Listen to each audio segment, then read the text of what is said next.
Okay, now, you guys can't be mad at me because I'm not going to look at you during this vlog. I know, don't vlog while you're driving. I usually don't. I felt really bad because I haven't vlogged in like 2 days because I don't know if you can tell, but I kind of lost my voice at Blizzcon, okay? Friday night was the GSL finals, and I was screaming my lungs out, and then Saturday night was the freaking Foo Fighters, and like I lost my, see, did you hear that puberty squeak? Yeah, that's been going on for like 3 days. But no, for real, like I lost my voice during the GSL, and then woke up Saturday, went back to BlizzCon, and then screamed with no voice for the Foo Fighters, so it's completely been shot for like 3 days. But yeah, I took a red eye home last night and had to go straight into work this morning, so I'm running on like 4.5 hours of sleep, which I'm doing fine. But I did like a ton of work Tuesday right before I went out to California for this big like month-end presentation for my boss, and then like while I was in California, his boss changed the whole format, so I had to come back and frickin' redo the whole thing today. It was wicked annoying. But I got it done, so that's good. That's very good. So I wanted to talk about some of the Heart of the Swarm updates that they kind of let us know about when we were at BlizzCon. And you know, I didn't see all of the panels on Heart of the Swarm, even though I wanted to, because I'm sure you guys know I was there with Danielle, aka Trade Chat.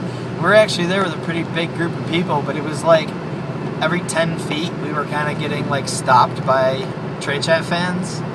So like, I don't know, it kind of got like, we didn't get to do or see as much as we wanted to because of like, not the fans really, like the fans were just kind of like, hey, let's take a picture and then go, and that was like fine.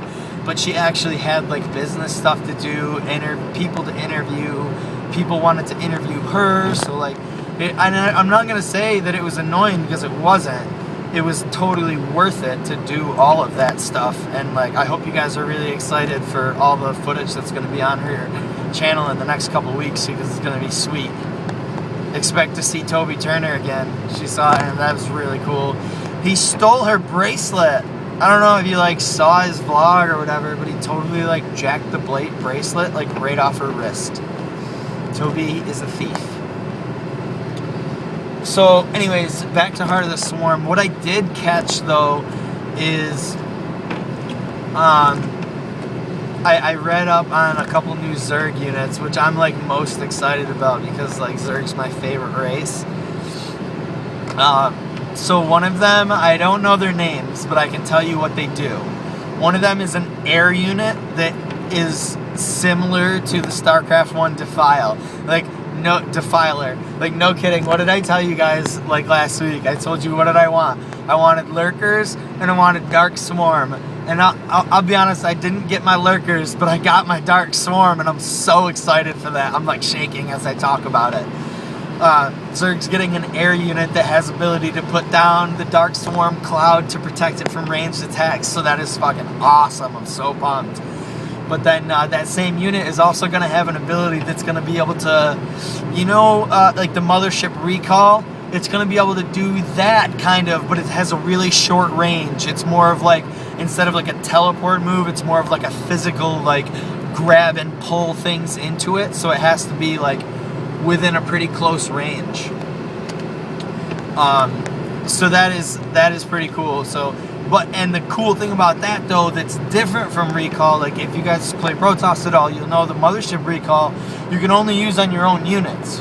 So like a lot of people will like blink into the other person's base, try and snipe a command center or something, and then recall all their blink stalkers back.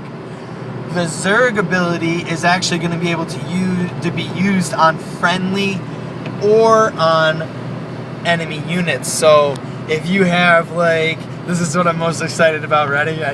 If you have like 6 Ultralisks below that air unit, you can like pull in a group of fucking shit, and then the Ultralisks will just like automatically like be surrounding them and just like own everything. So that's really cool.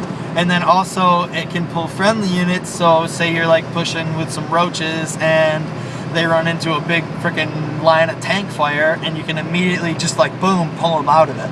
So that's really cool. The other Zerg unit is gonna be kinda iffy, like a lurker. Like, it's not a lurker, it can't actually attack. What it does is it will burrow, and then once it's burrowed, it continually spawns attacking units. So I have a feeling if you get those in a considerable number, they're going to be really hard to stop.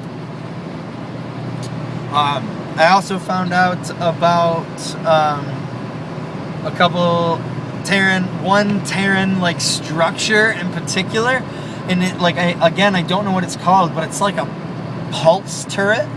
Like you put it down on the map, and it has like maybe like probably like a 4-block range in each direction, and it's a continual pulse, and like if you kite units through it, it does continual damage to them. Like I saw in the demo at Blizzcon, 8 or 10 Marines kite like 8 or 10 roaches. Like, I mean, and it straight up 8 Marines versus 8 roaches. The Marines don't stand a chance. But the Marines kited the roaches through a couple of these pulse turrets, and the roaches just blew up. They just pop. Bye-bye roaches. So, once again, they give Zerg some sick units like the auto spawner, and then they give Terran something OP that can just destroy everything. Awesome. And then the last one that I saw very briefly was an air unit for Protoss that looked strikingly similar to Corsairs. So I imagine they're going to function pretty similar to Corsairs.